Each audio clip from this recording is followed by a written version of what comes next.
ஒரு நாள் ஏவிஎம்லேருந்து எனக்கு ஃபோன் வந்தது. பிரகலாதா படம் நம்ம சிஎஸ் நாராயணமூர்த்தி டைரக்ஷன் பாட்டு எழுதணும்னு வந்தால் அது dubbing song. L Vijayalakshmi dance இரணியனுடைய தர்பாரில் ராரான்னு பாட்டு ஆரம்பிக்கும். லக்ஷ்மி நரசிம்ம நம்ம லக்ஷ்மி நாராயணன் தான் செட்டியார் சார் வந்து உங்களை வச்சு எழுத சொன்னாருன்னு ரங்கசாமி ரூம் பக்கத்தில் அடைக்கலத்துக்கு ஒரு ரூம் இருந்தது, அங்கே உட்காந்துருந்தேன்.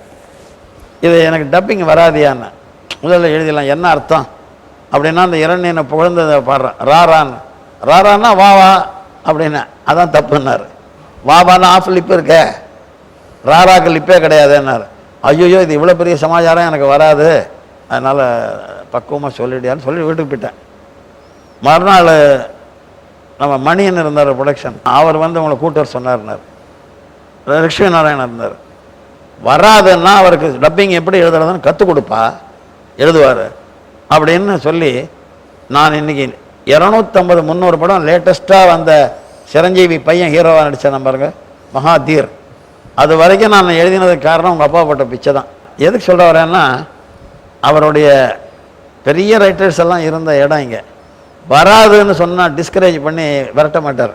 கூடிய வரைக்கும் அந்த நைசிட்டிஸ் எல்லாம் சொல்லி கொடுத்து தயார் பண்ணு.